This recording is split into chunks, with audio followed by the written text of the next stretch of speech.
Yes, the capital city is inundated today by the worst flood in more than 40 years, but authorities have reported no deaths or injuries here. The swiftness of the rising waters surprised even residents along the Kentucky River here, who customarily are watchful after days of almost continuous rain. A spokesman for the State Division of Disaster and Emergency Services says the river is expected to crest at 47 feet between noon and 1 p.m. tomorrow, which would be 1/2 foot below the record high, according to AP, in 1937. Officials say the river is rising at a rate of 0.8 foot per hour, according to AP. By the latest estimate, almost 400 persons have been evacuated from low-lying areas. The Salvation Army is providing hot food to the homeless. Parts of barns and houses are floating along the swift current under the two main bridges of the city. Authorities have been concerned occasionally when tanks containing propane were spotted in the water. Mayor Jim Birch has ordered a 5 p.m. curfew, mainly to keep residents from being trapped in the darkness. That's for downtown only. We'll have a report on that upcoming. Only one street is available from much of Frankfort to the state capitol, where Governor Carroll held a news conference today to underline the seriousness of the flood across the state. The governor declared a state of emergency in Kentucky, closed state offices in Frankfort on Monday, and delayed the start of the special legislative session from Monday until Wednesday. Once again, a state of emergency has been declared by the governor. State offices are closed on Monday, and the start of the special legislative session has been moved back to Wednesday from Monday. During the night, at least one house burned because of an electrical short circuit in the low-lying Bell Point area, but the family escaped there. Telephone service in much of South Frankfort, which is separated from North Frankfort by the river, has been out much of the day after water gushed over underground cables. In some instances, the waters were almost to the top of street signs. Downtown businesses were almost deserted on a normally busy pre-Christmas Saturday. The state civil defense operation moved from Boone National Guard Armory to a makeshift operation in the basement of the South Central Bell Telephone Company building after water covered its telephone cables. Neil Smith has a report on the downtown curfew. Remember, it will affect only the downtown area. Neil? A curfew has been imposed in the downtown area of Frankfort after 5 o'clock this evening. This is City Police Captain Jim Wallace. Please explain to me, if you would, the idea behind this curfew. What is it all about? Well, after some consideration, we think that the East and the West shopping center should be open.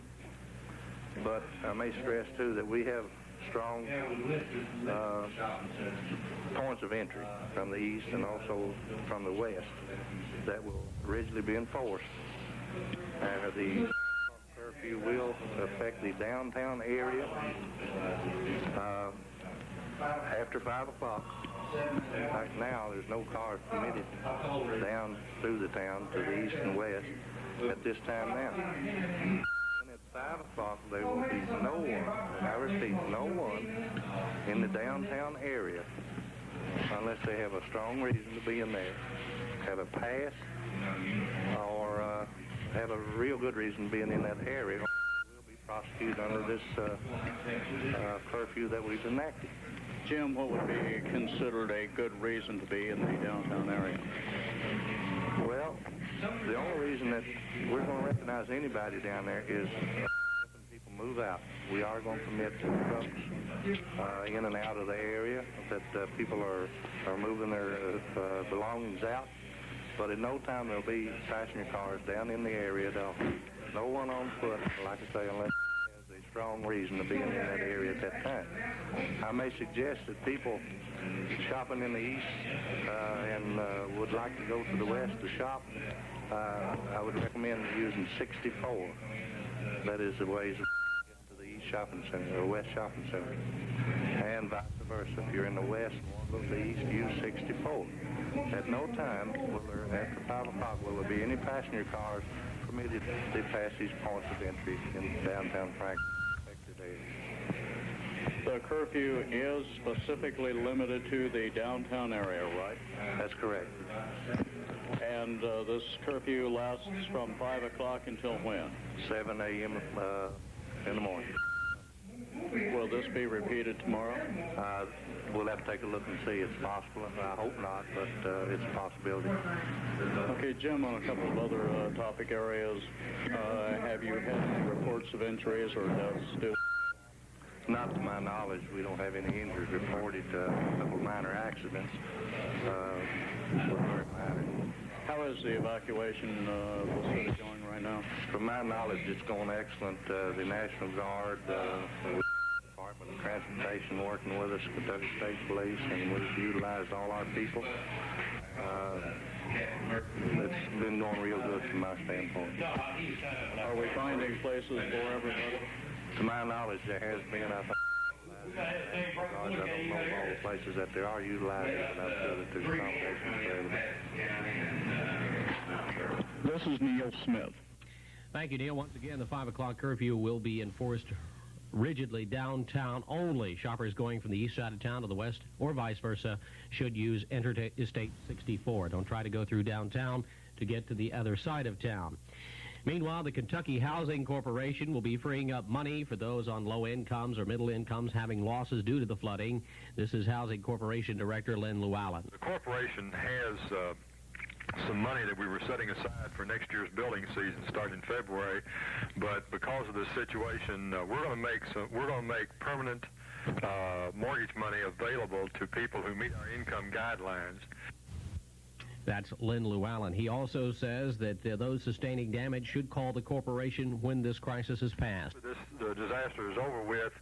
Those people who make less, individuals who make less than $15,000, what we'll do is probably print in the paper what our income guidelines are again, like we did a couple of weeks ago.